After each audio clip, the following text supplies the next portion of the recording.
אם יש לנו דקה ואתה לא הולך להביא לך קפה, רק לגבי מה שאמרת, הדוגמה של גמדולה, מה שהוא עשה בקורס שלו, שהוא עשה לנו מדיטציה, הסתכלנו דרך המיקרוסקופ, הוא אמר, החוכמה היא, והקושי הגדול במדיטציה, לא להסתכל באטומים, שזה מה שיש לנו נטייה טבעית לעשות, אלא להסתכל באין פרח, וזה נורא קשה.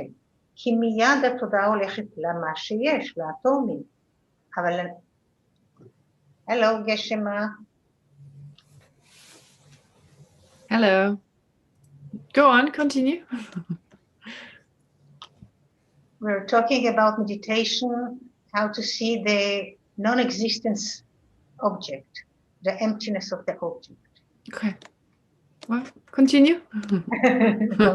Oh, you totally understood it.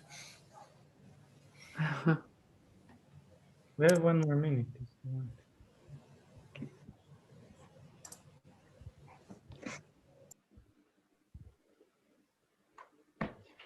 want. Hi, Geshe. Okay, so hello everyone, and thank you all for joining. Good to see you all. So I want to first of all to clarify about next week. We have Shavuot, so Sunday is like a sabbatical day.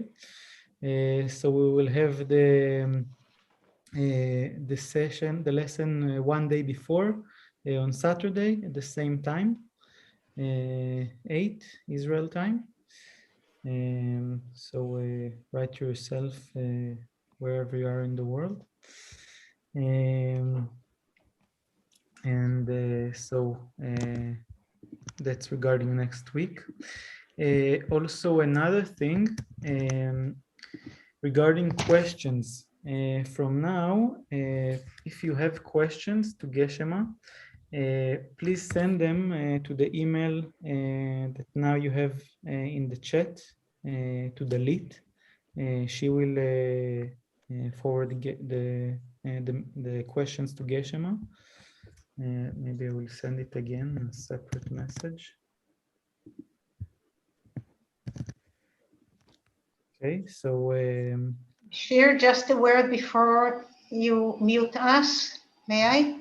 Yeah, of course. Shir is taking some time off for good reasons. He's going to a personal retreat for a long time, so Dalit will replace him.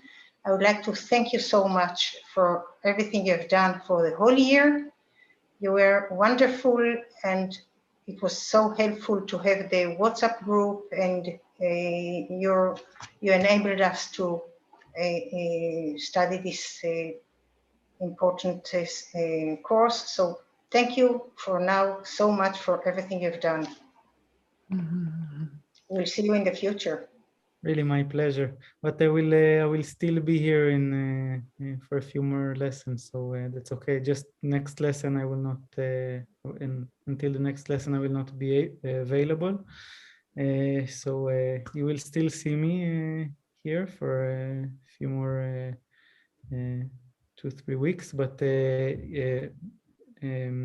questions still to Dalit. But thank you very much, Liora. It's really my pleasure. And of course, to remind all that if you want to contribute to making those classes happen and to support our teacher and those teachings for everyone, and you can use the link in the chat, the PayPal, and to practice Dana. So thank you, Geshe. Okay, great. All right. Well, so thanks for that, Shir, and let's start with setting the motivation as usual. Starting with some breathing meditation.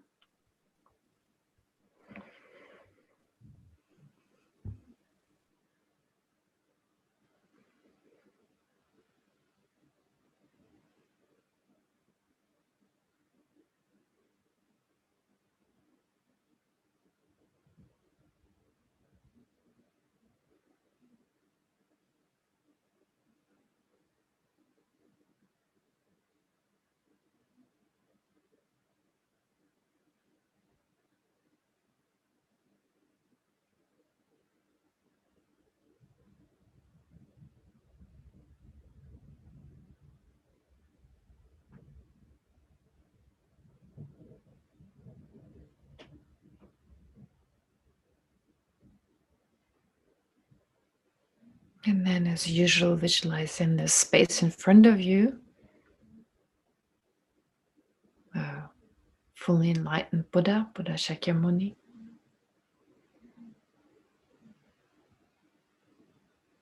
wearing the saffron-colored robes of a monk.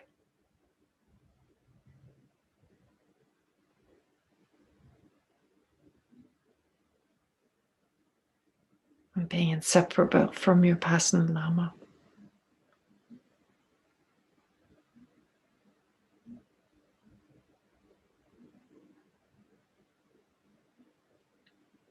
And then surrounding the Buddha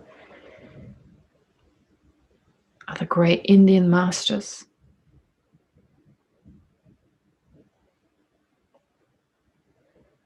Especially those of the Nalanda tradition, like Nagarjuna, Chandakirti, and so forth.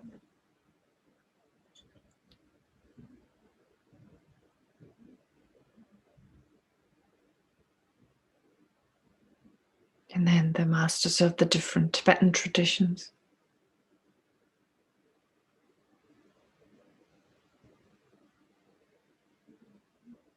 And of course of other Buddhist traditions as well. All manifesting in the space in front of you, surrounding the Buddha. And again, of the same nature as your personal Lama.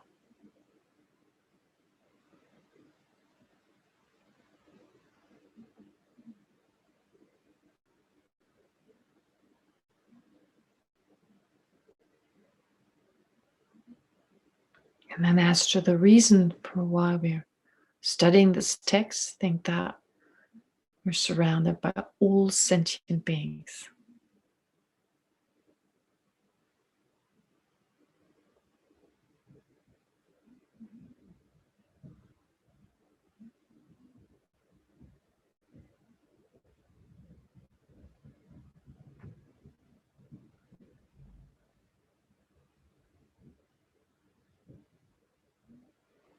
Experiencing all sorts of sufferings, unhappiness, pain, confusion,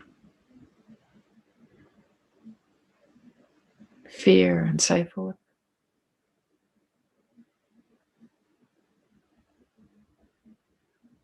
Due to the basic misapprehension of reality.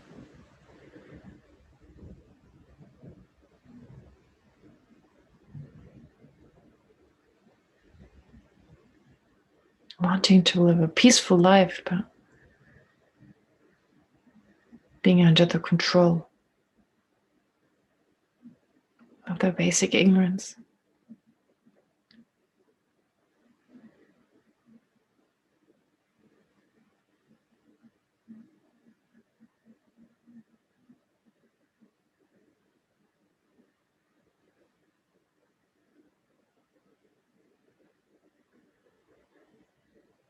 So let's fast generate affectionate love, that is a feeling of closeness and acceptance.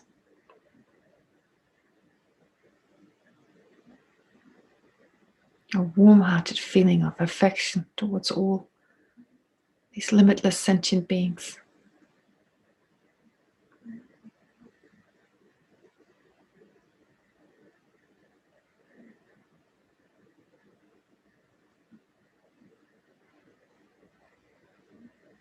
A feeling of closeness that equals that feeling close to one's parents or one's child.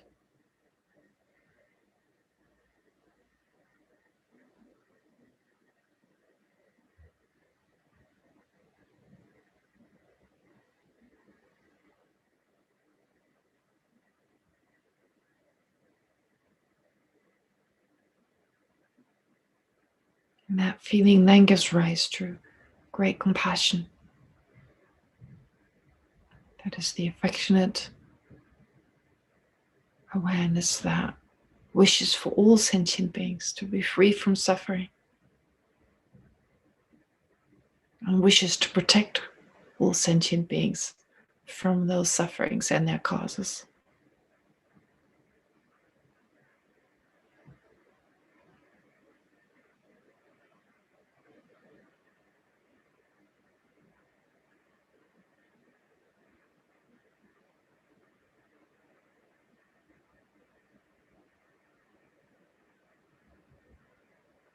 Try to really feel this from the depth of your heart. May I be able to protect all of these sentient beings from their pain, their limitations, and the causes of those.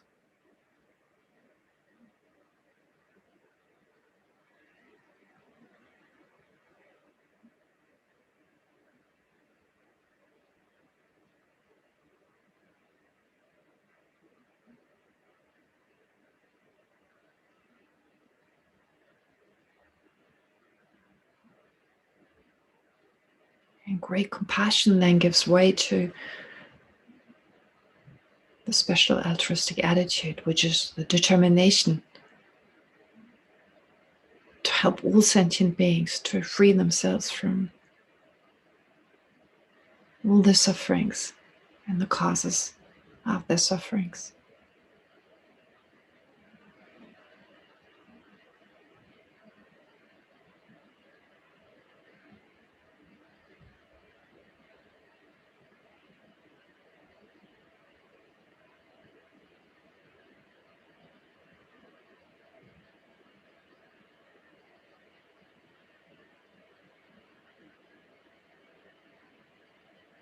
And based on the understanding that we can only fulfill this if we become enlightened ourselves, generate the mind of enlightenment, the determination to attain the fully enlightened state of a Buddha for the welfare of all sentient beings.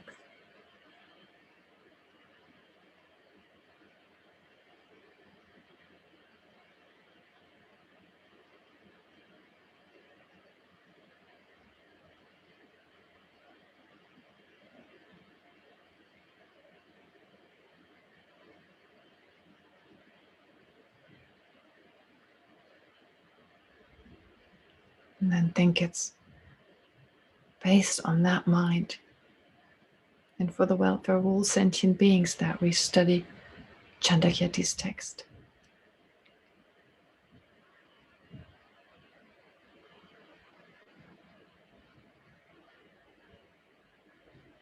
This is the reason for us being here for the next hour and a half.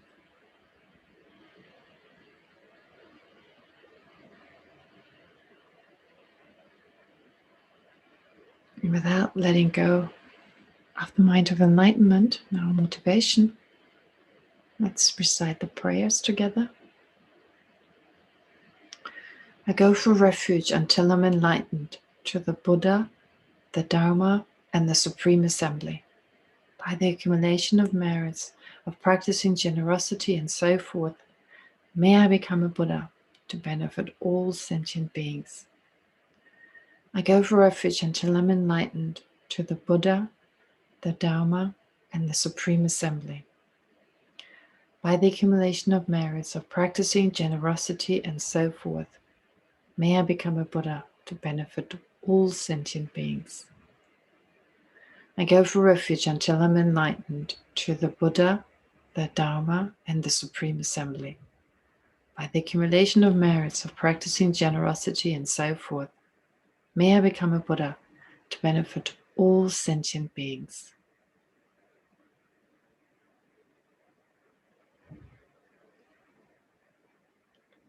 May all sentient beings have happiness and the causes of happiness.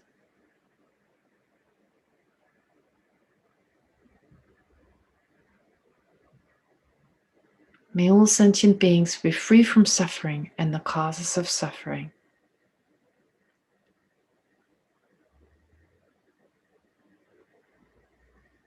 May all sentient beings never be separated from happiness that is free from suffering.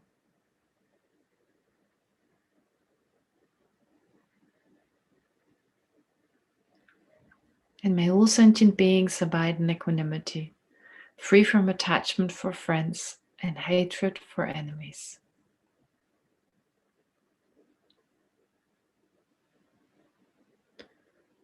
And then directed at the front visualization, reverently I prostrate with my body, speech, and mind.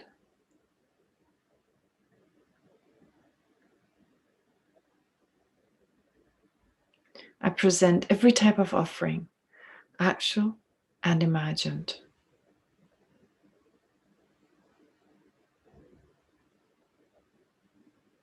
I declare all my negative actions accumulated since beginning this time.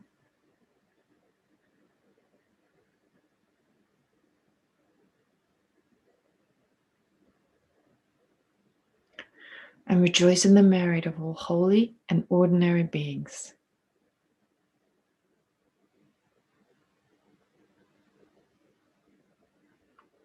Please remain until the end of cyclic existence.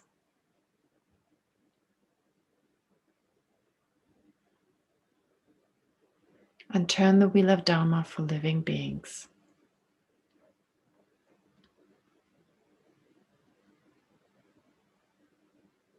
I dedicate my own merits and those of others to the great enlightenment.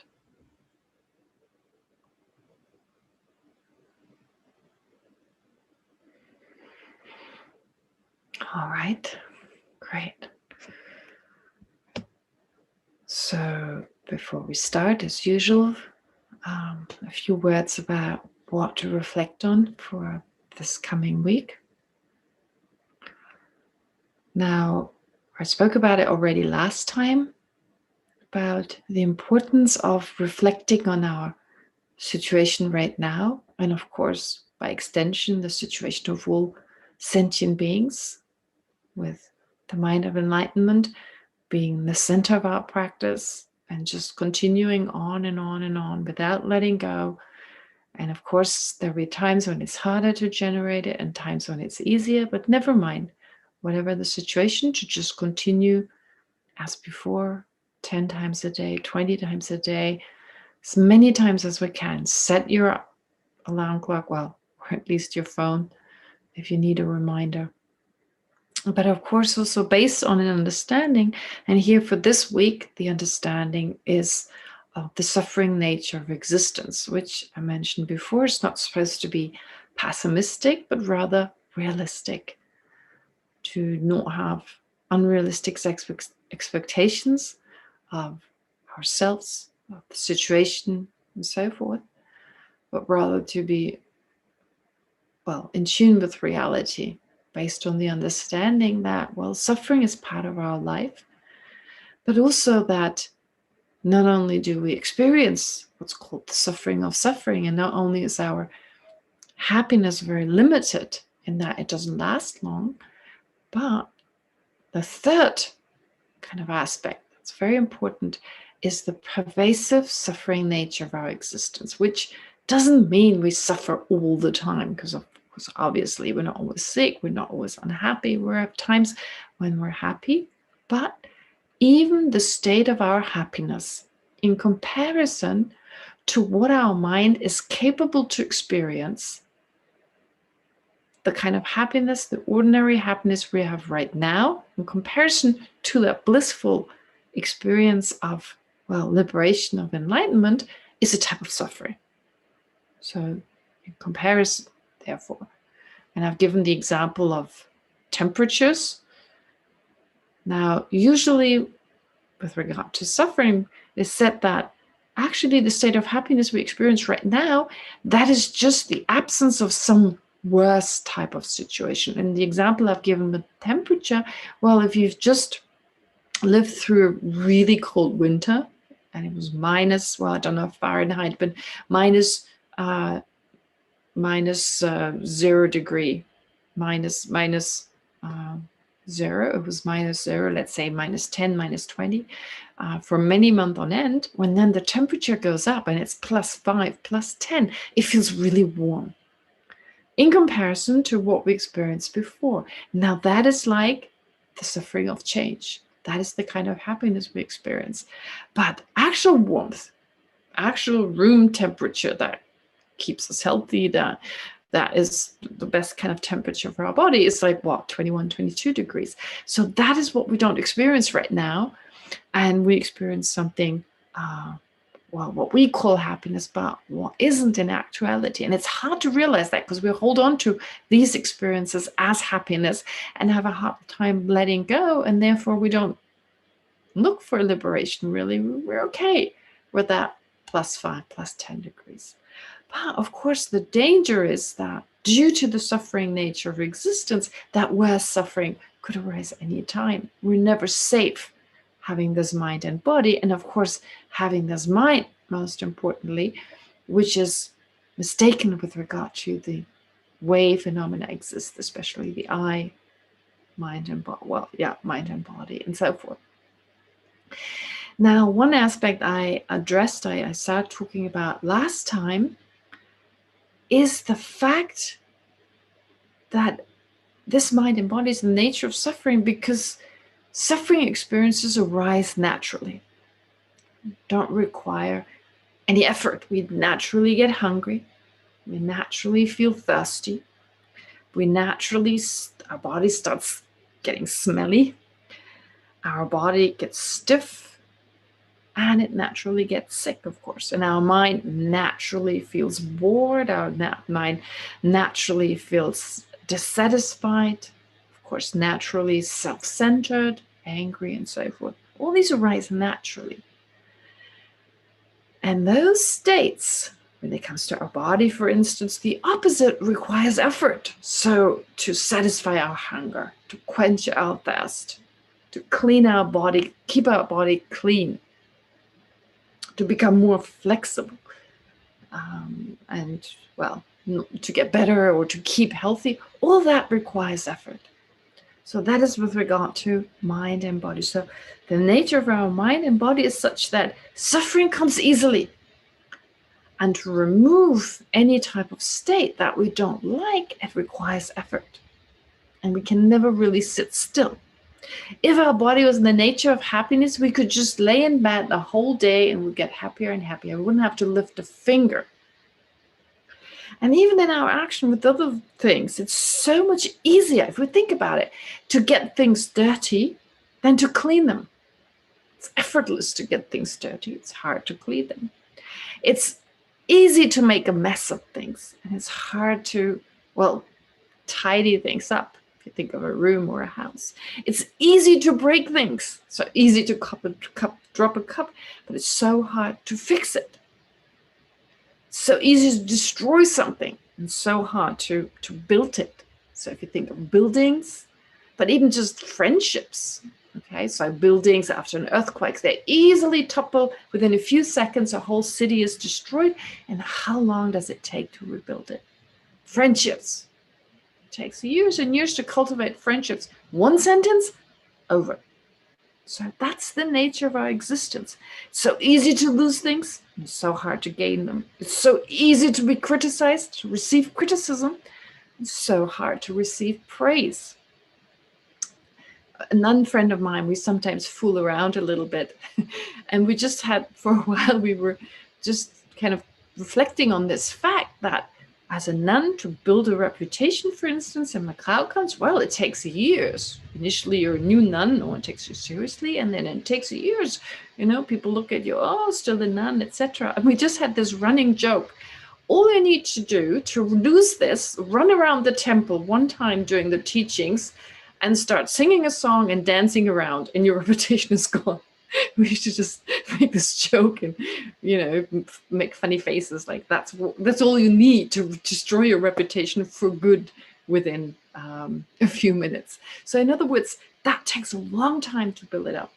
It's easy to become unpopular and hard to become liked. It's easy to fail and hard to succeed. And of course, it's easy to be reborn in the lower realms versus the higher realms, and it's easy to remain in samsara, but hard to get out of it. So all that, so you can make your own lists of things, you know, losing, breaking, and so forth, things breaking, etc. All that is so much easier because of our state of existence right now. And we need to spend some time on that, really reflect on it. Okay. And like I said, you can come up with your own lists. Everything. I remember the first time my nephew said to me, he was pretty little at the time, it's like 7 or 8. He said, like, why is it so much easier to get my room messy, to mess things up, and why is it so much harder to tidy it up? So it's like so true. It's just the suffering nature of our existence. We could live in a different state, in a different mode of existence, where these laws of nature, you may call them, are different. But our laws of nature are the result of our misapprehension of reality, of not being in tune, not being in accordance, not living in accordance, not thinking in accordance with reality, and therefore experiencing something we don't want, we don't like to experience, that is suffering. And of course, all these difficulties that come along with it. So this is something we should reflect on this coming week, to have less unrealistic expectations. So we look less for samsaric happiness in things that, yeah, we should keep them. We should maintain our friendships. We should maintain, I mean, we need a job, etc. But maybe crave them less, because the happiness that they seem to promise us. It's almost like they are suggesting, oh, I'm going to make you happy if you just buy me, if you just get me. Well, no, it's not. There's no way they can. And so in that way, free our mind a little bit, in that we have more time to practice the Dharma, practice compassion, versus being so busy with samsaric things. So anyway, that's for this coming week. Really important aspect. This should be never far from your mind. And when things go wrong, not surprising, of course. This is samsara. This is the nature of my existence. It's part of it. So instead of feeling depressed about things going wrong, oh no, it's just a reminder. I'm glad I'm being reminded again. This is the nature of my existence. There's work to be done. I need to liberate myself from that, which I can. I just cannot do it right now because I'm so attached to samsara. And of course, then not to forget sentient beings. I'm just one person. How bad can it get? But limitless sentient beings experiencing endless sufferings, endless pain, and so forth. And so to not forget our personal responsibility, as His Holiness usually says. So, but then of course, that's the method aspect. Okay, and that is not sufficient. We need more than that, because of course compassion and love and so forth, these method aspects of the path, they're important, but without wisdom it would be like, well, a blind person walking around meaning well but not being able to really free themselves. So in that sense, very important to get back to this text and to study it, to reflect on it as well, besides generating bodhicitta and so forth, but also also reflecting on what we study here, however difficult it is. And some of you may feel, well, this is so hard, this is so difficult, I don't understand all this.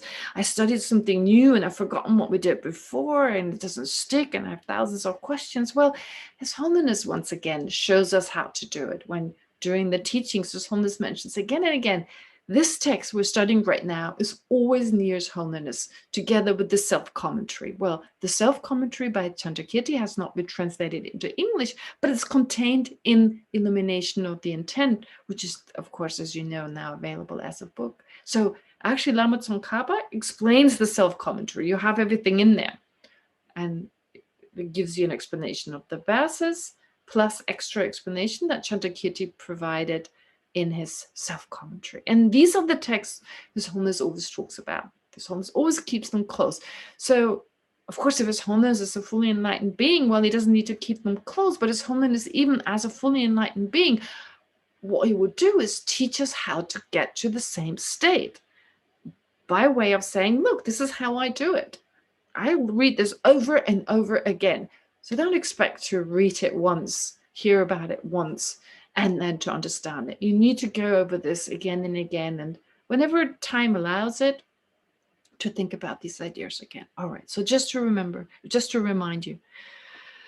But then to get back to the text itself, of course, well, we got to, as far as I remember, verse, just need to look for it. Verse 61. We finished 61. Okay, still dealing with the Chittamatra school, which of course you may feel bored about it, but the more you get into it, the more exciting it actually becomes to think, well, this kind of school, it is amazing. Their views are truly amazing, and they teach us a lot about the mind, about imprints. And as I mentioned before, we are holding on, or we're keeping a lot of this knowledge that they provide, or that knowledge that they pass on to us. However, certain bits are, of course, refuted here, just because they just don't make sense. They don't accord with reality. And of course, not understanding them is the main cause of our suffering. Now, laying it out in that way, it helps us to, well, to identify the object of negation. What are we trying to negate here? And we've already heard, well, when it comes to causes and their effects, although things don't exist inherently, they still work, they still function. I still have a lot of questions, by the way, and I'm trying to answer all of those questions, but yeah, well, the person who's sending them, please give me some time. I will go through them eventually. I'll address one thing soon, but yeah, sometimes it just takes a little longer. There are quite a few questions arriving, or this person sends quite a few questions, very good questions, but they will need time to address. Okay. Anyway, so we've talked about, therefore, cause and effect. We don't need this foundation consciousness that holds on to all these imprints. Not necessary for the reasons given. And when it's the time to do a review over this, I will, of course, briefly mention it again. But for now, that should suffice. And of course, we had this whole discussion about, well, if the mind exists independently, inherently, or independently, well, then that would be impossible for several different reasons that were given, for many different reasons. Some of them we've talked about, and of course, most importantly, to understand that the mind is merely labeled. And the person who's asked some of the questions also talked about this: labeled on the object, labeled on certain activities, we label mind, but then these activities in turn are labeled on the basis of the mind, on the object, and especially mind and object. That's something we address today. Really important. So the Chittamatra school presents here more specifically with the following verses, starting with 62. The Chittamatra school tells us a little bit more about how they think of perceiving an object. Okay, especially a sense object. Now, the whole purpose of dealing with this, of course, is to understand the Prasangika school better. Now, first, to say a few words, and this is here taken as a, I mean, it's taken like as if you know, it's like a given, like you know this already, and it's based on that understanding that Chandrakirti presents here, the Chittamatra school. So for those who don't know what I'm talking about, I'll give a short explanation.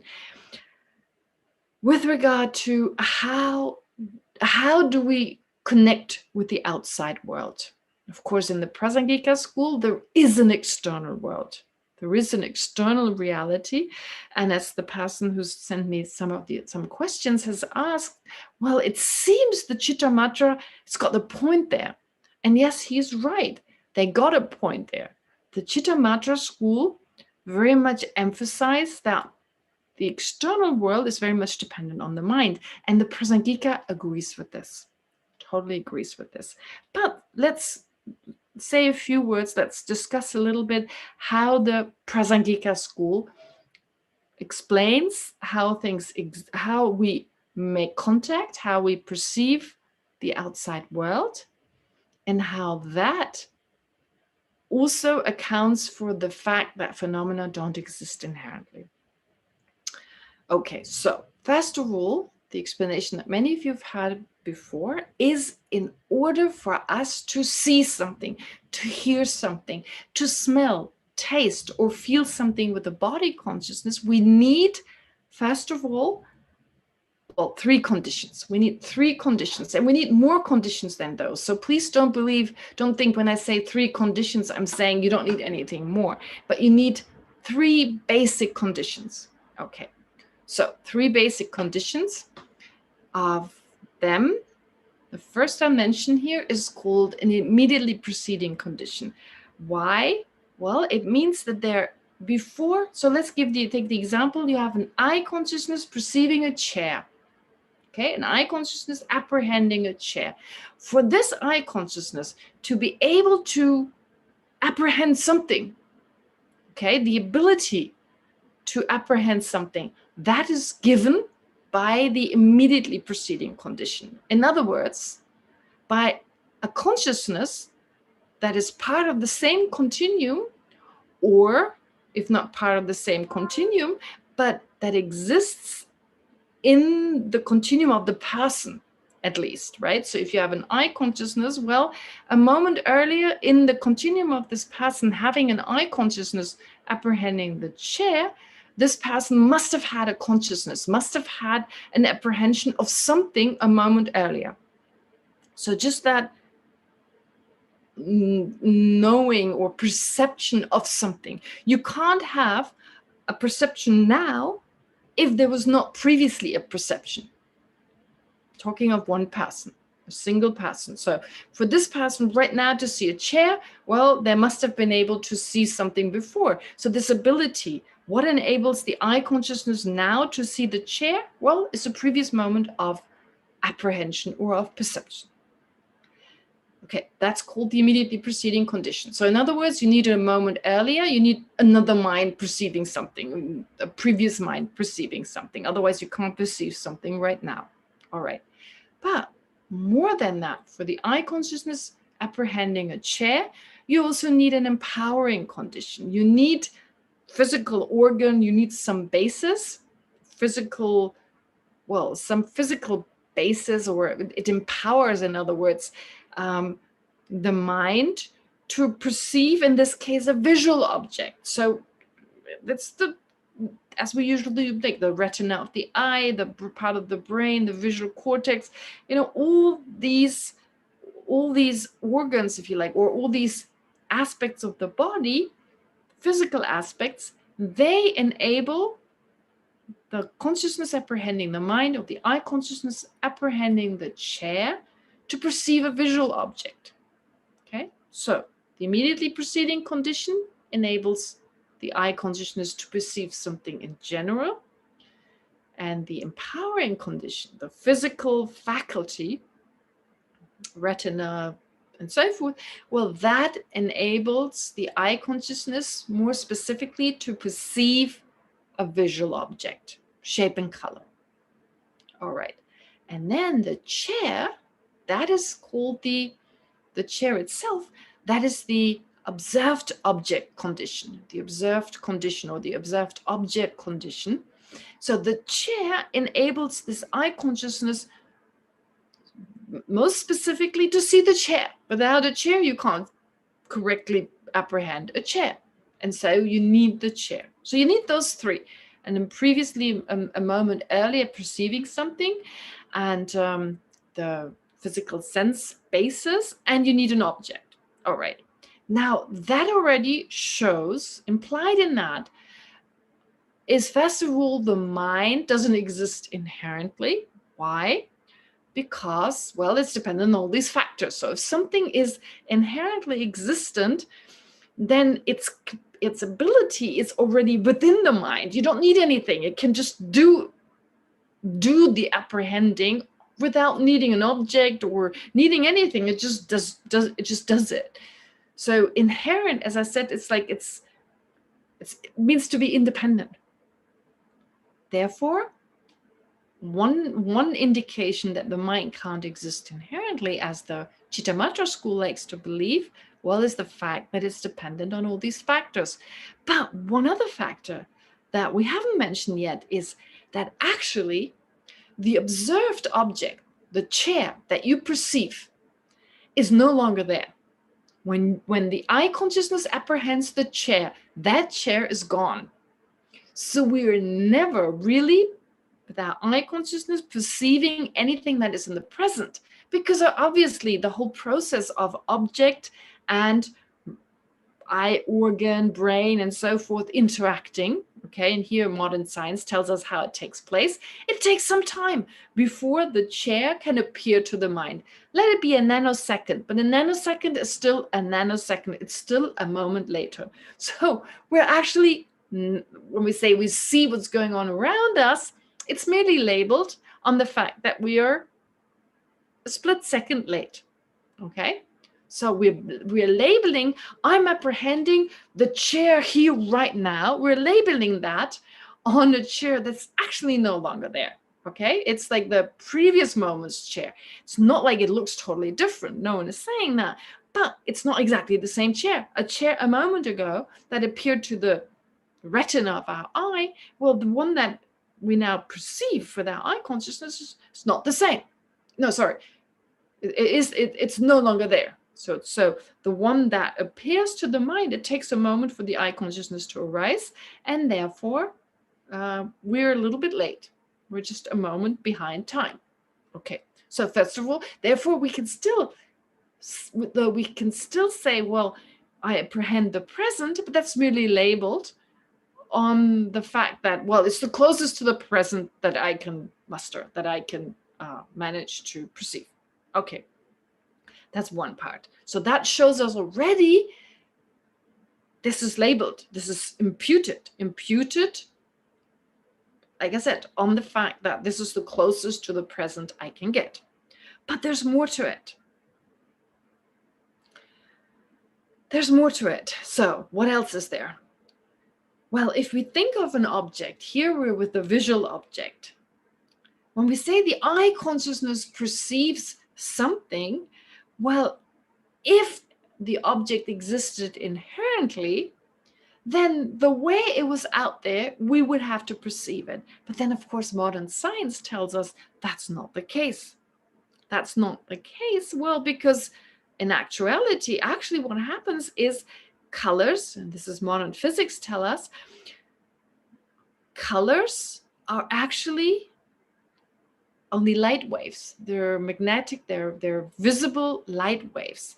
And it's very interesting that Isaac Newton himself said that color is not inherent in objects, right? It's not in the object. So the chair is not in the chair, it's merely labeled. And even color is not in the chair, it's also merely labeled. Labeled based on what? Well, there's a certain wavelength of color. And then these colors, well, wavelength that we call color, I should say, these different wavelengths of different length. So shorter ones, longer ones. And some of these light waves are absorbed by the object and others are reflected. And whenever it's reflected, well, that hits the retina of our eye, what I call cone cells or something, and that they pass on, they move on some information that's passed on to the brain, and the brain interprets it in such a way, or does with it whatever it deals with in such a way that our eye consciousness then perceives brown color, if the chair's brown or whatever. So this brown does not exist with the object. This brown color we perceive, it's totally subjective, of course, based on many causes and conditions, but therefore we say, I see brown, we say the table is brown or the chair is brown or whatever color it is, labeled on the basis of these light waves and so forth. All right, so there's no inherent brownness and there's no inherent chairness for that matter.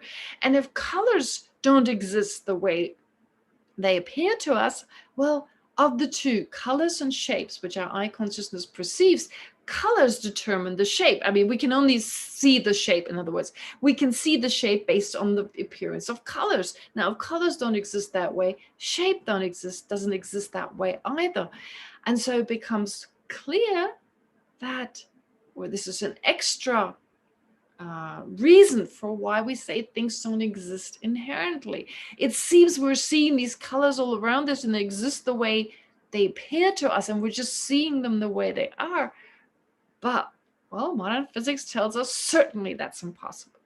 Okay, so you see here, it's the coming together of many different aspects. So the object, when we say the object, in the scriptures, there's not much explanation of light waves.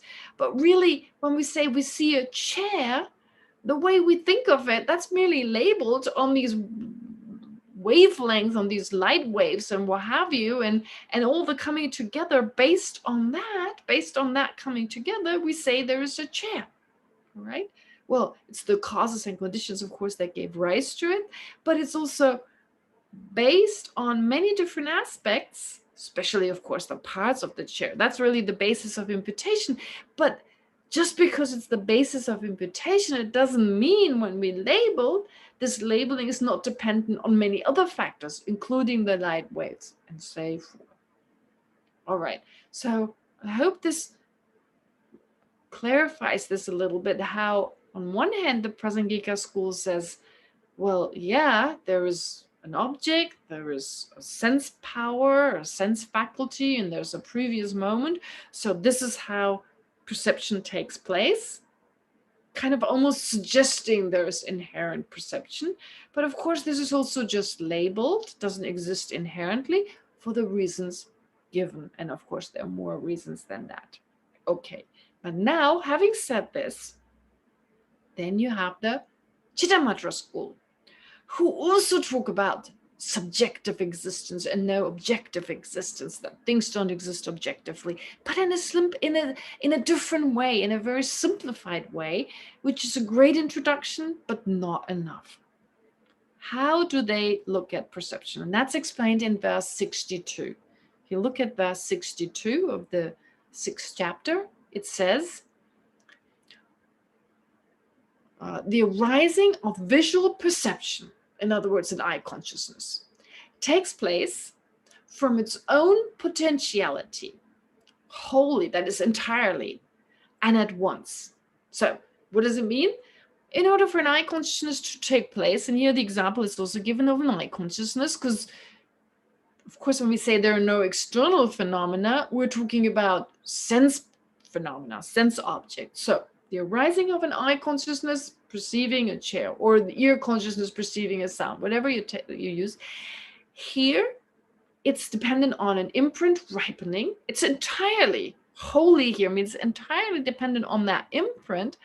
And then at once, so immediately you have the object appearing to the mind and the mind, both arising from this imprint. So it's very different. The chair does not precede the eye consciousness.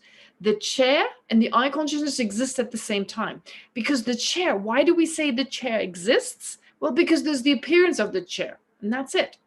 Due to the ripening of the imprint, there's the appearance of the chair. Therefore, the Chittamatra school says the chair is there, it exists, but it exists simultaneously with the consciousness that perceives it. So already a difference. Whereas the Prasangika school says it was there a moment earlier. Okay, so this potential, okay, so from its own potentiality or an imprint, it entirely and simultaneously gives rise to the mind and its object. So in other words, when the potentiality, when the imprint ripens, right away you get this mind and its object. This potentiality, this imprint, which is the basis of such consciousness, so that precedes, of course, the potential, the imprint must there before, so that precedes the eye consciousness, is what is called the physical eye organ. So that's the sense power. They say the physical sense power, which according to the Prasangika school is literally the physical aspect, such as in the case of the eye consciousness, the parts of the eye that we need, the part of the brain that we need in order to see something, that kind of physical basis. Well, the Chittamatra school doesn't say there is such a physical basis, and so therefore they say this empowering condition, as it's called, this physical basis, is actually the imprint. Okay, that's one explanation they give. It goes on to say, But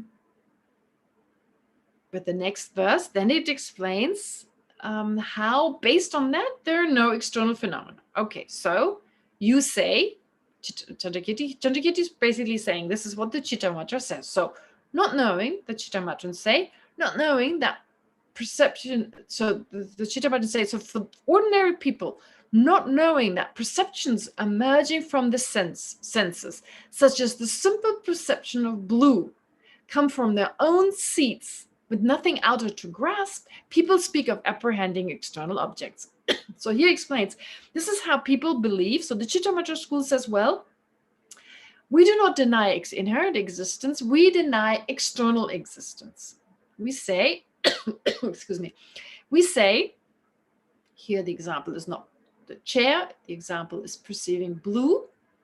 Ordinary people don't know that the eye consciousness apprehending blue doesn't exist externally. So emerging from the senses, they believe there's an eye sense power, there's the retina and the brain and so forth, and they believe those are the senses, and that this simple perception of blue arises from those. But in actuality, the senses here, they're just the seats. Those are just these mental imprints, these potentialities, with nothing actually out of there to hold on to. And based on that, the appearance of blue arises. But people, based on that, speak of apprehending external objects. They don't exist externally. All right. And then based on the next verse, they give the example for that, just like in dreams. In dreams where there are no external forms are present, mind assuming their aspects arises from their ripened potentiality. So just as in dreams, in waking states too, the mind exists with no external reality. So again, the example, giving the example that, yeah, well, it's just like in a dream. You're dreaming there's an external world and there isn't, and likewise in day-to-day life. Now, as I said, there is something to it.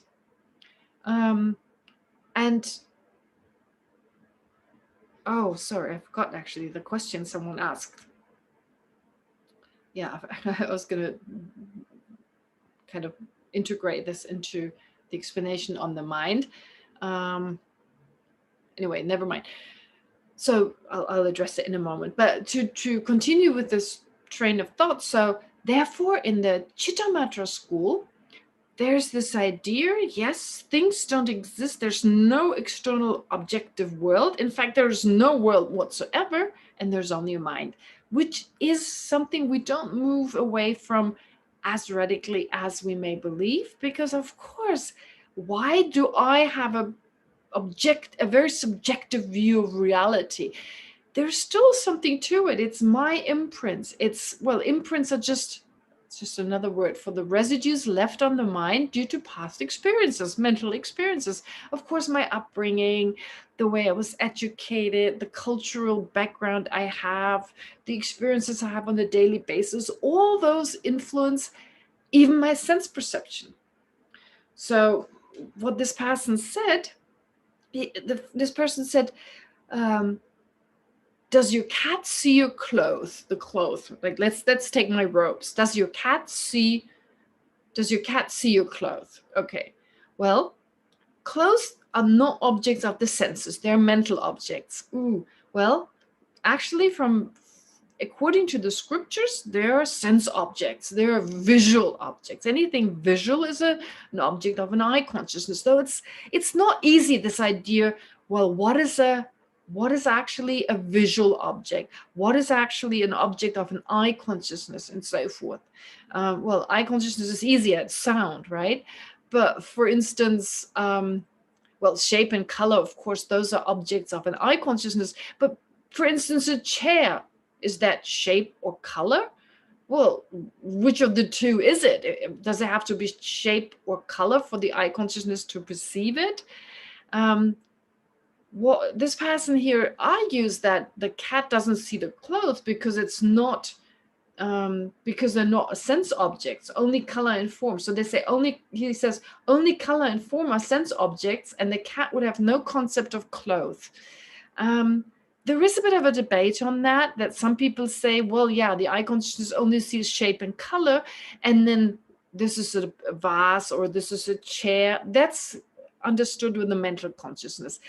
But the scriptures seem to suggest otherwise. It's very clear that it says that, yes, the eye consciousness perceives shape and color, but it can do more than that. It can also perceive a chair, it can perceive a house, and so forth.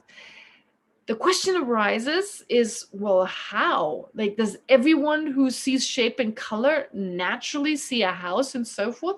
And the answer would actually have to be no, because of course, and this is a little, the scriptures are not clear on this, but this is my personal theory, that first we had to learn. We saw the shape and color of a chair and had no idea what it was. Our eye consciousness had no idea what it was. And then the labeling took place, perceiving a certain object with a certain shape and color and a certain function. Based on that, we learned this is a chair. Here in this case, we learned the word chair.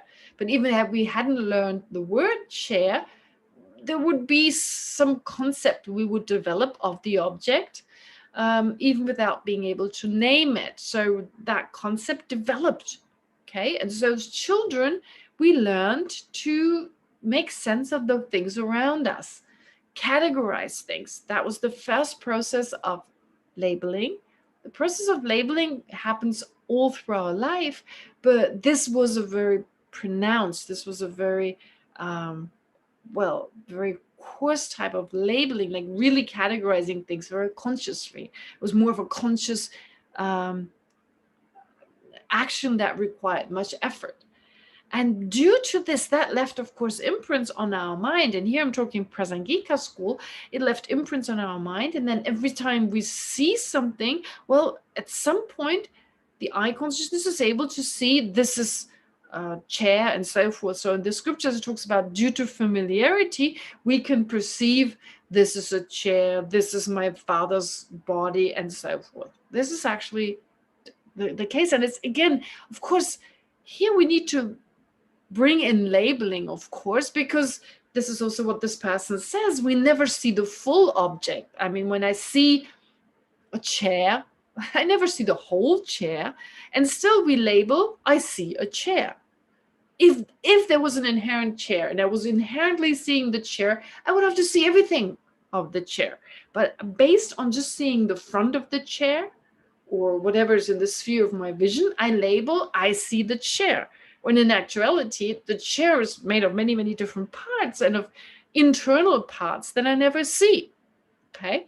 But still, we label on the basis of whatever appears, we label, I see the chair, okay? So to do with the time I previously talked about, that the chair is no longer there, but also based on the fact that whatever I perceive is just a part of a chair.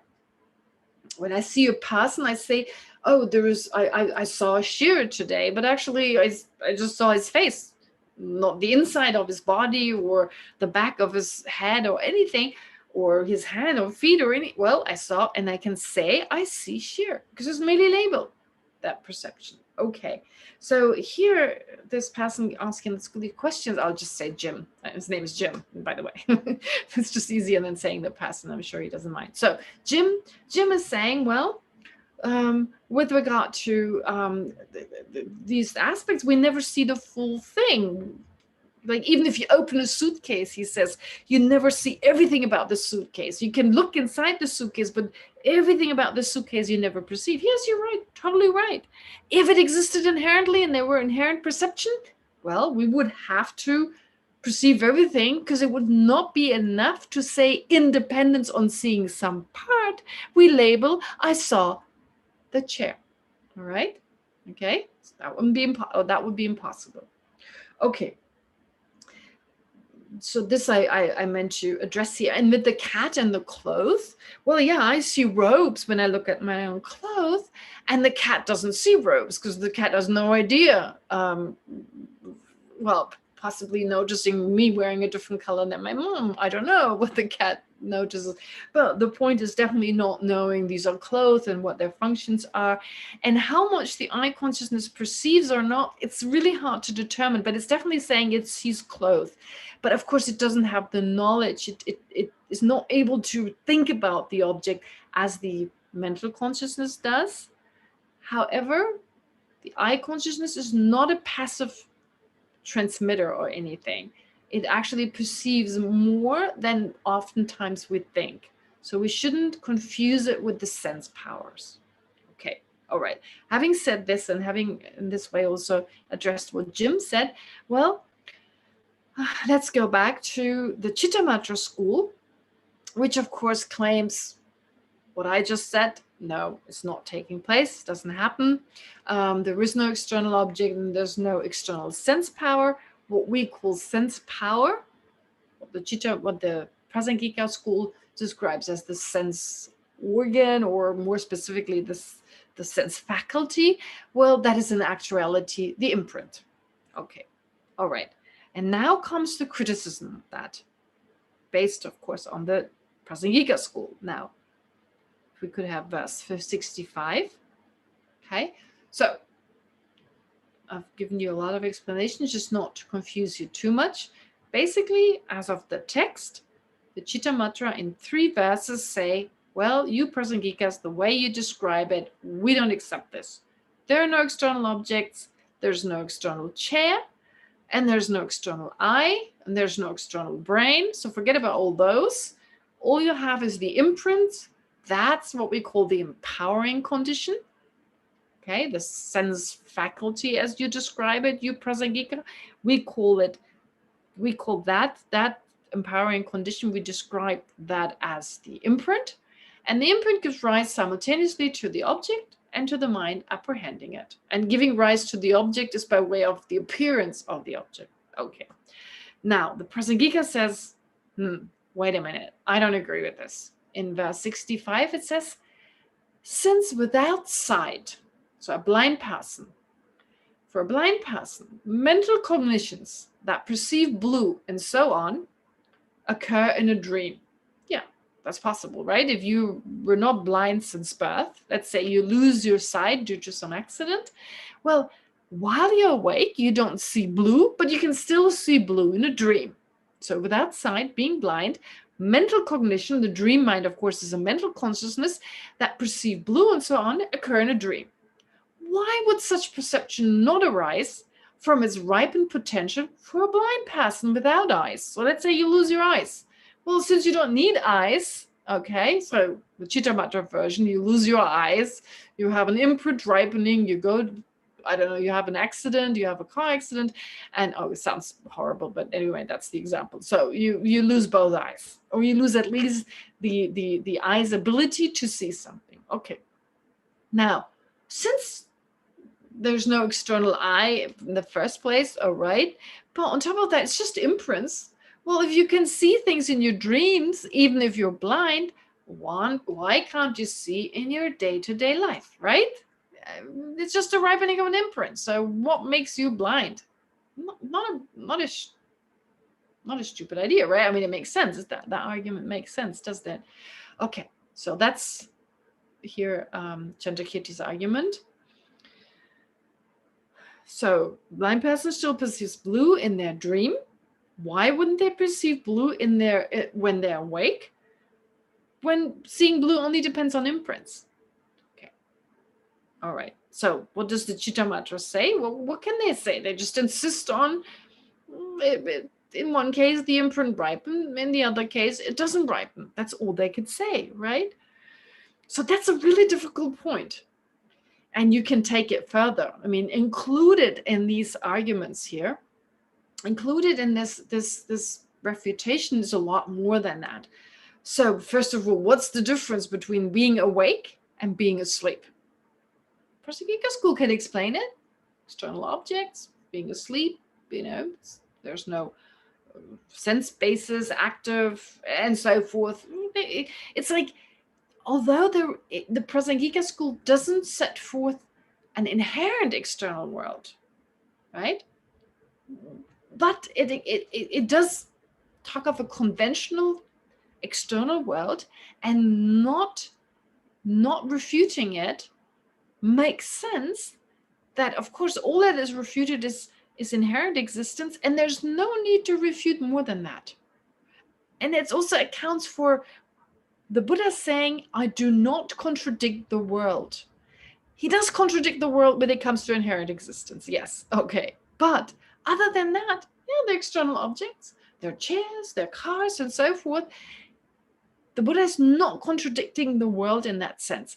The Chittamatra school is contradicting the world, talking about, well, on one hand, of course, asserting inherent existence, which it's not in accordance with the Prasangika, but leaving that aside, the Chittamatra school denies something such as external existence, and it doesn't make sense. Like, as presented here, why can't a blind person then see? I mean, your blindness doesn't really exist the way we think of it, so they could see, basically. All right. But no, they say it's just imprints.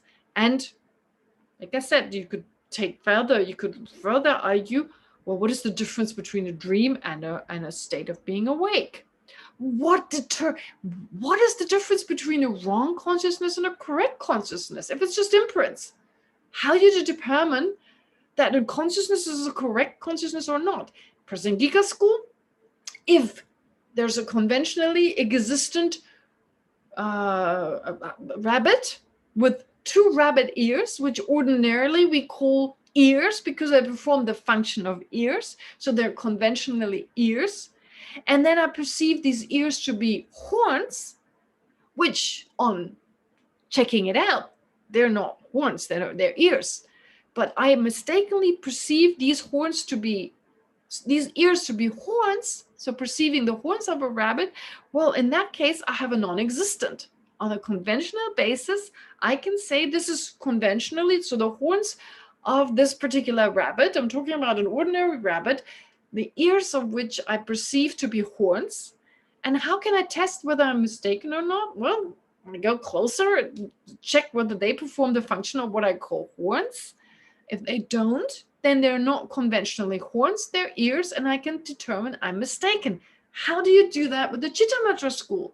There are no ears to investigate. All that appears to you are horns, okay? You have an imprint ripening, and due to that ripening, you now see horns of a rabbit. How do you determine you're wrong?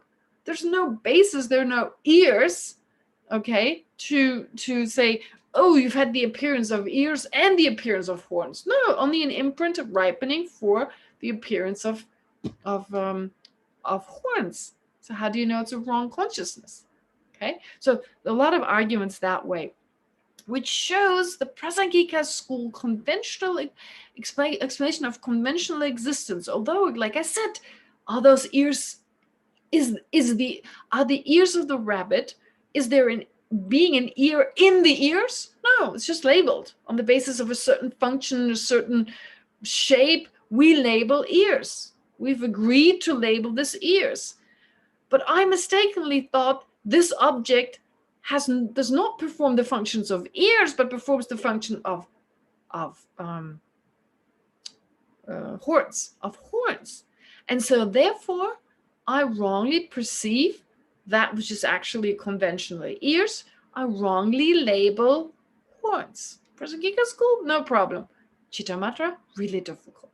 All right, but I'm not even going to go into those arguments. Here the arguments is simply, what's the difference between a blind person dreaming about blue and a blind person seeing blue due to an imprint? And of course, if they're seeing blue, you cannot call them a blind person. So you Chittamatras have a hard time explaining what a blind person actually is. Okay, so then in the 66, Chandakirti goes on to argue, if you differentiate, if you really say, well, a blind person can see a blue, of course not blind since birth, but still remembering what blue is.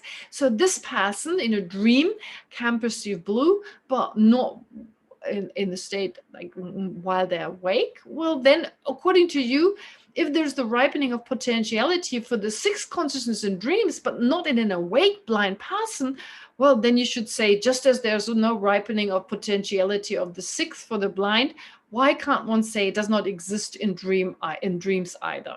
Okay, so there's no ripening of the potentiality of the sixth consciousness for the blind. So if you say here with regard to the mental consciousness, so there's no ripening for the imprint of an imprint here for the mental consciousness of a blind person while they're awake. There's no eye consciousness perceiving blue, and therefore no sixth consciousness that perceives blue for the blind person. Okay, so first the eye consciousness perceives it, and then the sixth consciousness perceives whatever the eye consciousness perceives, but that doesn't happen while you're awake. Well, you better say it doesn't happen while you're in a dream either. Okay, so in other words, in 65, he's arguing, well, how is it possible you can see blue in a dream, but not while you're awake? And in number 66, he says, well, you better say you can't see blue in a dream either. Makes more sense than differentiating. Okay, all right. Then in 67,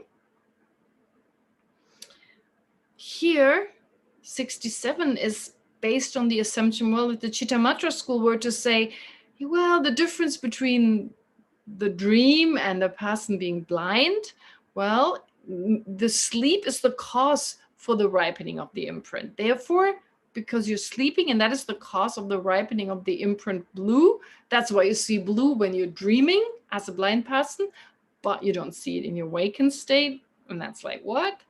So if you say, so therefore he says, so just as eyelessness or blindness, he literally says having no eyes, because that was the original cause of the blindness.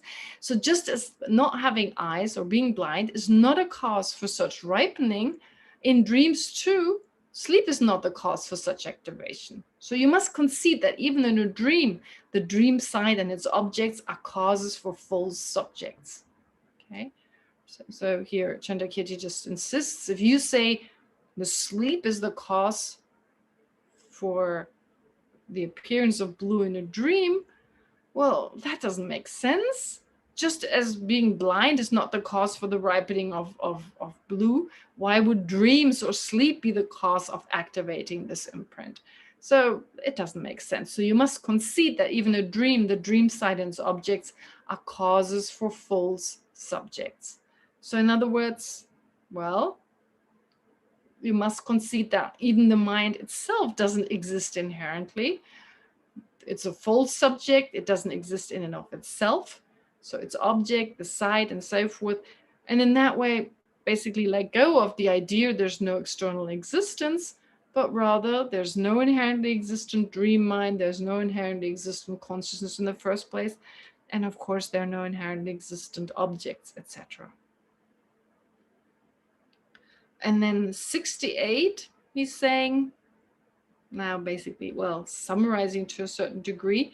So whatever responses the Chittamatras may present can be viewed as akin to their thesis. So whatever answers they give, they're just as, well, they're just in accordance, they're just in contradiction to reality as the thesis in the first place. So this idea there's no external phenomena, but mind exists inherently. Now, whatever response they give to any kind of argument here, it does not prove any of their assertions. So it's in the same way, it's not in accordance with reality, just as their thesis. Therefore, this contention is brought to an end. Therefore, this kind of debate or this kind of argument is brought to an end in that it doesn't make sense. There's an end to it. We can't really come to a conclusion that the Chittamatra school makes sense. And so the Buddha never taught, even with regard to the scriptures, the Buddha never taught that things exist inherently. All right. So with this, we've again gone through a part of the Chittamatra discussion. Just to remind you what we've done so far, of course. first establish that cause and effect work, that the Prasangika school, due to the state of having ceased, the ceasing of this having ceased of an action, well, therefore you have later on, but that leaves a residue on the mind, that state of being ceased, that then gives rise, that is impermanent, and therefore is the cause of future experiences, rebirth, and so forth. So you don't need a mind basis of all, as the Chittamatra school believes, some holder of the imprint, something very solid. It's not needed. Moreover, the mind doesn't exist inherently. It doesn't exist in and of itself. It's not inherently created by imprints, as we had this discussion on. It doesn't give rise to, so the imprint doesn't give rise to a present mind, doesn't give rise to a future mind, it doesn't give rise to a past mind, or there's no cause and effect with regard to imprint and past mind, if those exist inherently. Okay, and then today we had the discussion with regard to how the Chittamatra believes that imprints simultaneously give rise to the mind and an object. And of course, in comparison to the Prasangika school, that looks at things in a very different way. Like I said, there's an external object, there's a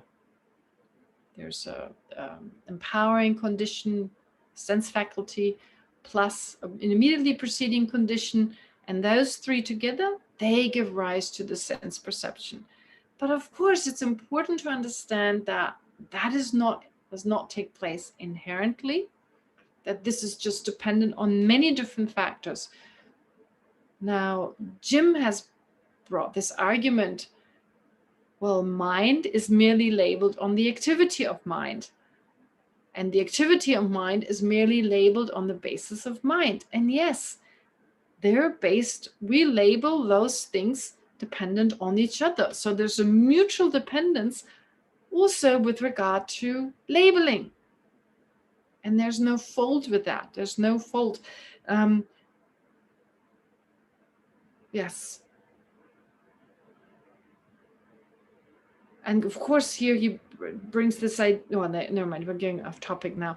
I need to address this next time. But the point is here, with regard to perception, it is very clear that there's no inherent perception, because the mind, first of all, depends on many other different factors.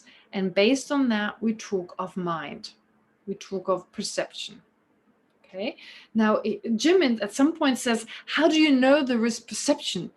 He gives this argument between the Chittamatra and the Prasangika school, saying, how do you know there's perception? Well, we know from our own experience. We know that we know. I mean, this famous, what is it? Cogito ergo sum. I know, therefore I am. Descartes' very famous statement. Well, from a Buddhist point of view, I know, therefore there's consciousness. Okay, what do we label consciousness? We label consciousness as a non-physical entity that has an object and engages in the activity of apprehending something, of being aware.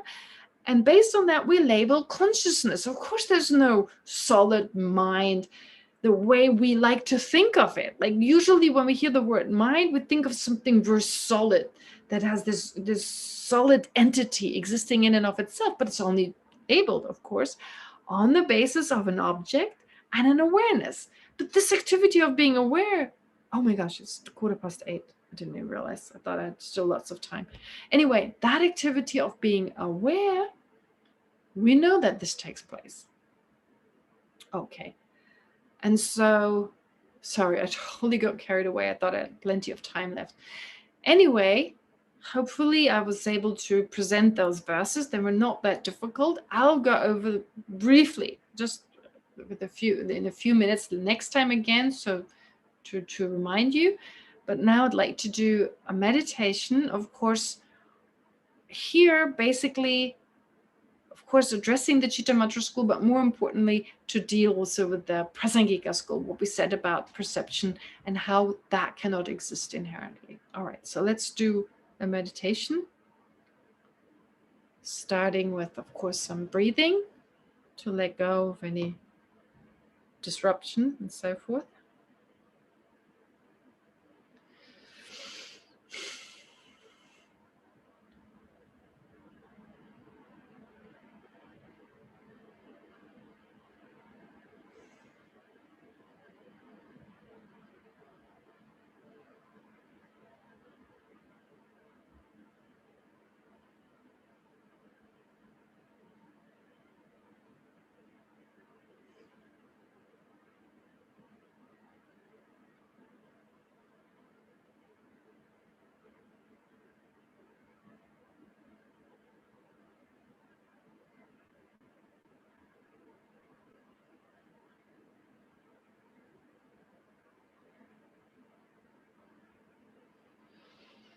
Now, according to the Chitta Matra school,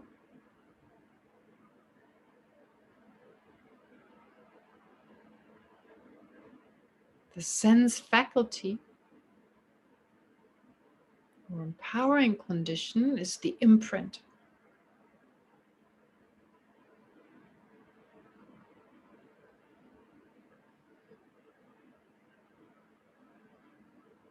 Which gives rise to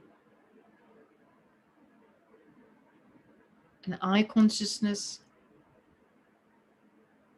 apprehending blue,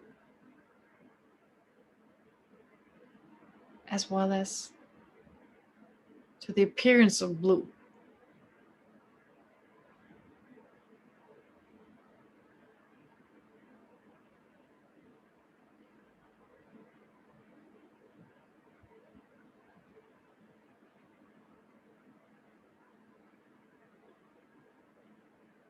So the eye consciousness and the object blue both arise from an imprint.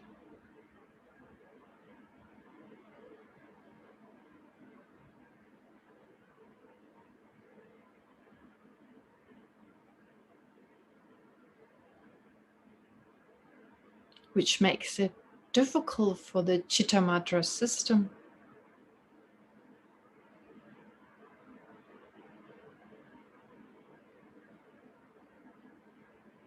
to explain why a blind person perceives blue in a dream,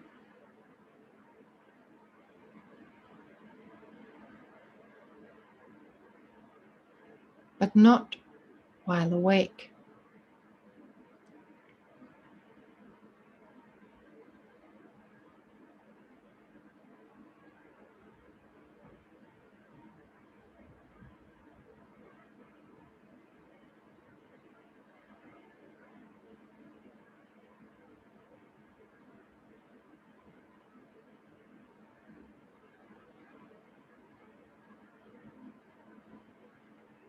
The Prasangika, in contrast,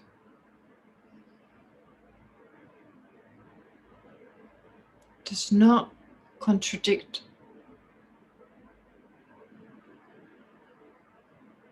the worldly assumption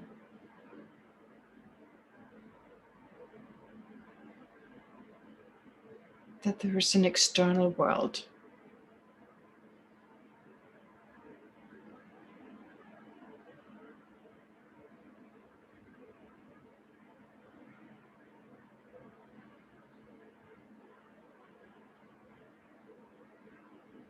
Yet that world does not exist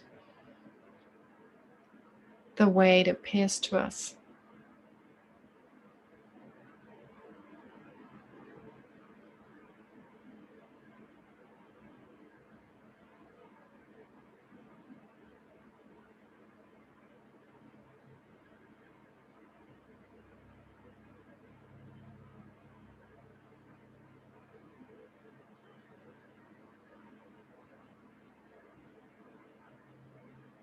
The mind does not exist inherently.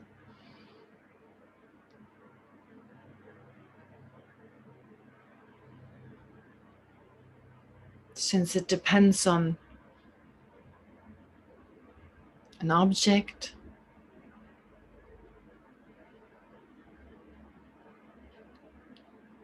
the sense faculty,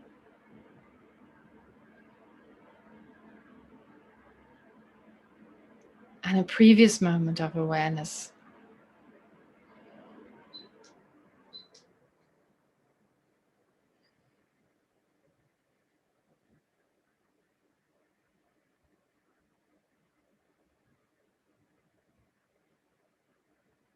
And of course, it's labeled on the basis of the appearance of an object and the perception of that object.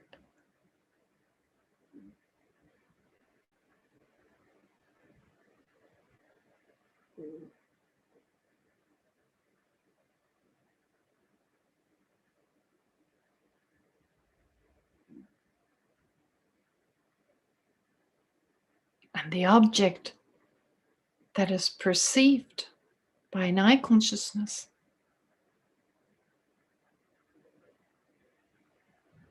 no longer exists.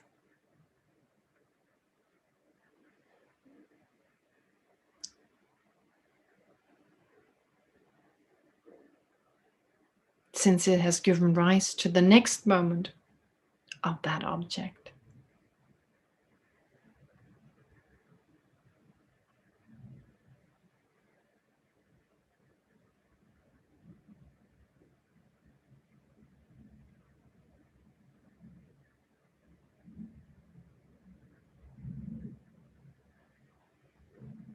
So that the eye consciousness that perceives the first moment of a chair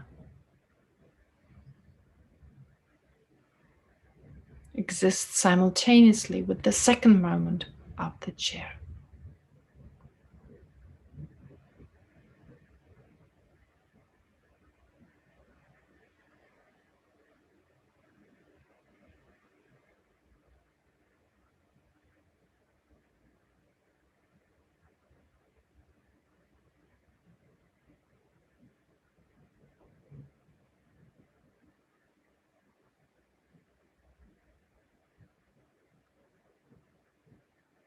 And still we label, I see the present chair.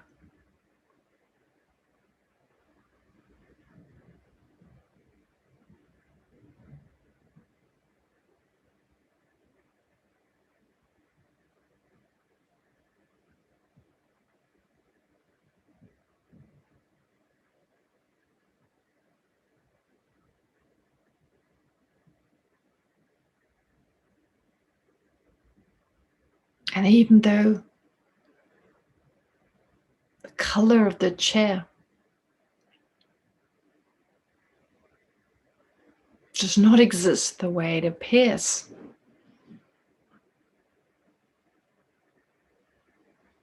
as if the object itself were brown or white,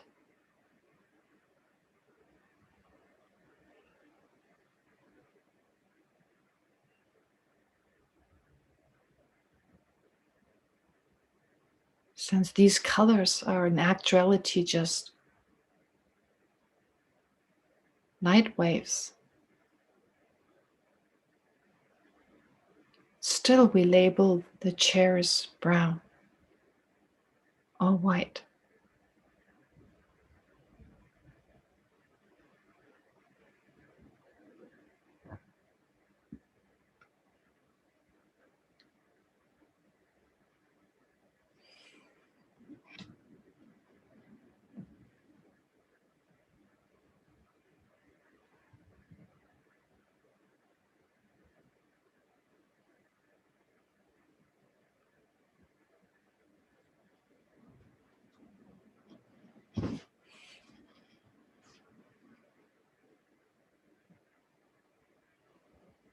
Similarly,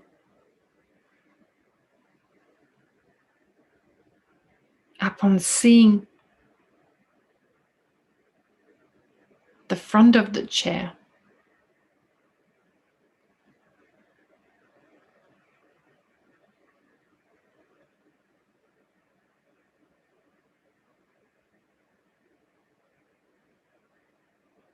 or the outside of a part of the chair, I label, I see the chair.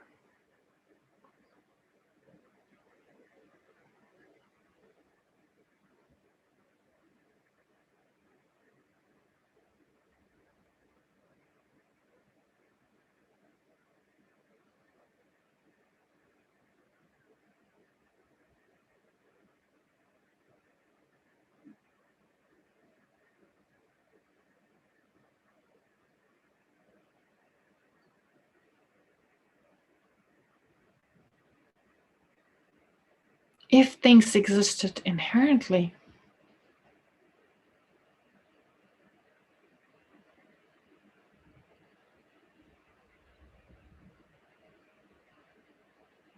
I would have to see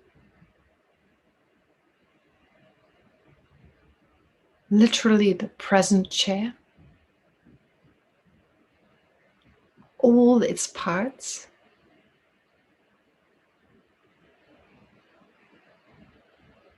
and also light waves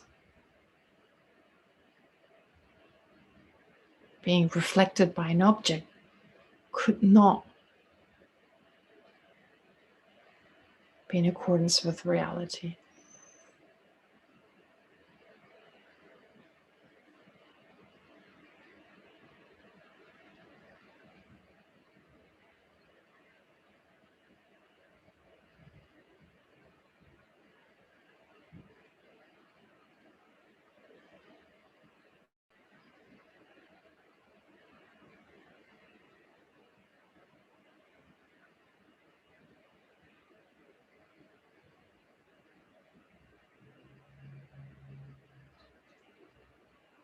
Therefore, let's not forget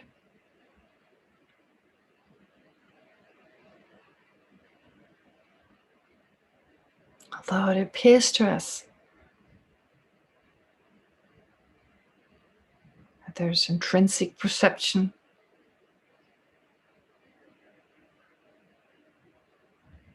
that there's a solid mind perceiving a solid object,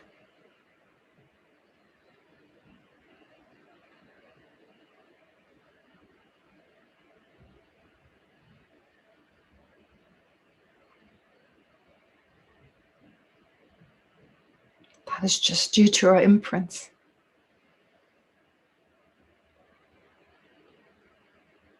In actuality,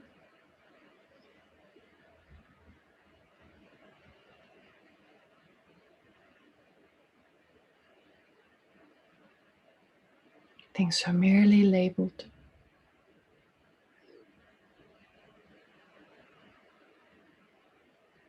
Based on seeing part of a chair,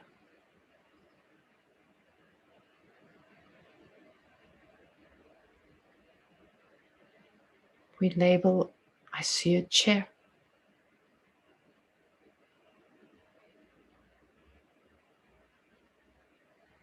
Based on seeing the face of a person, we label, I see a person.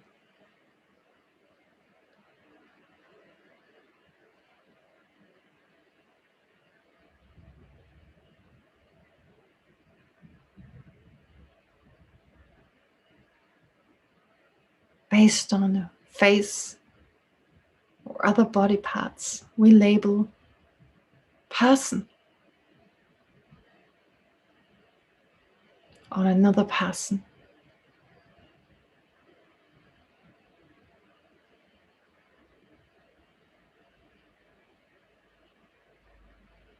And based on a certain activity, we label obnoxious person, horrible person, and so forth, enemy.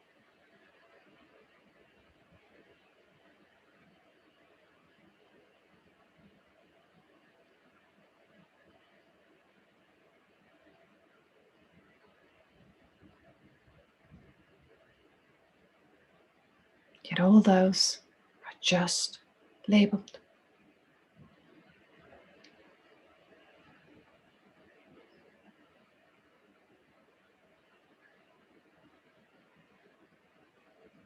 Don't exist the way our afflictive emotions seem to suggest.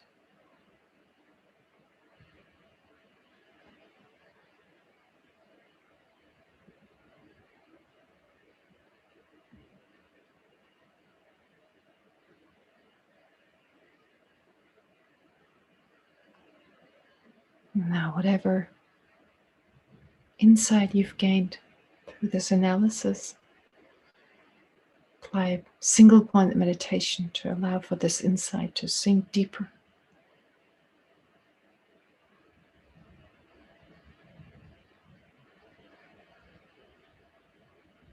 Sink deeper into the subtler, more emotional level of your mind.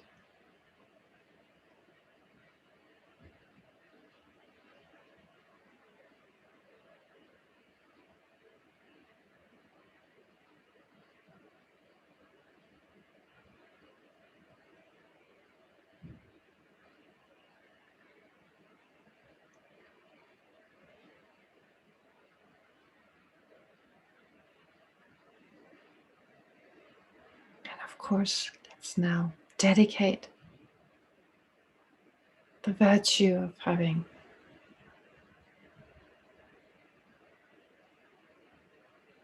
listened to and thought about Chandrakirti's wisdom. May this quickly, for the welfare of all sentient beings, result in our own enlightenment.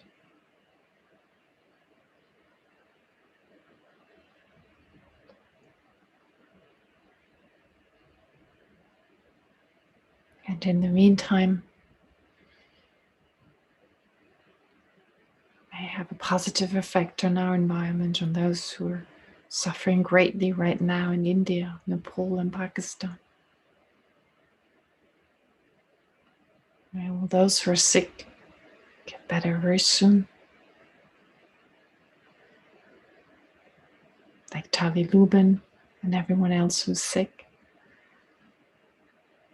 And may it affect others so in a way that it reduces their fear and their depression, their loneliness.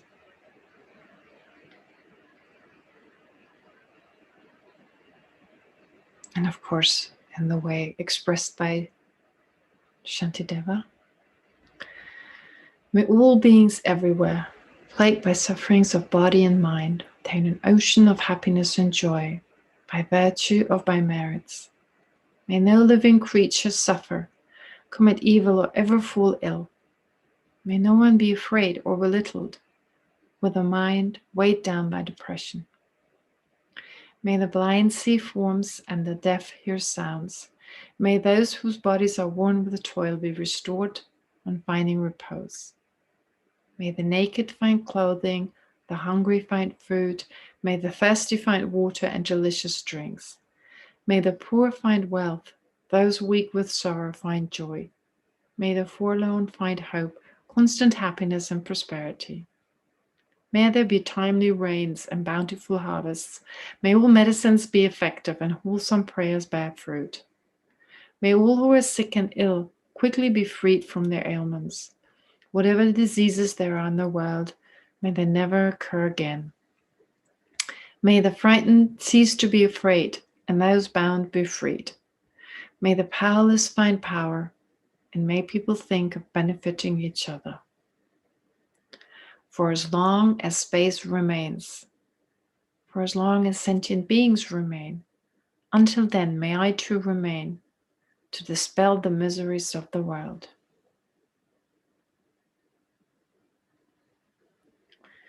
Great, all right, thank you very much. Sorry, I'm a little late again. Okay, so you know what to do for next week. Suffering. And of course, compassion based on that. And then I'll see you again Saturday, not Sunday. All right. Thank you. Have a great week. Thank you. you so much. Thank you. Bye. Okay, bye. Bye. Danke, good night. Thank you, Geshe-ma. Laila Tov. Bye. Bye, Tov. Thank you. Laila. Bye. Good night, everyone. שבוע טוב. Thank you, dear Dharma friends. Good night. Good night.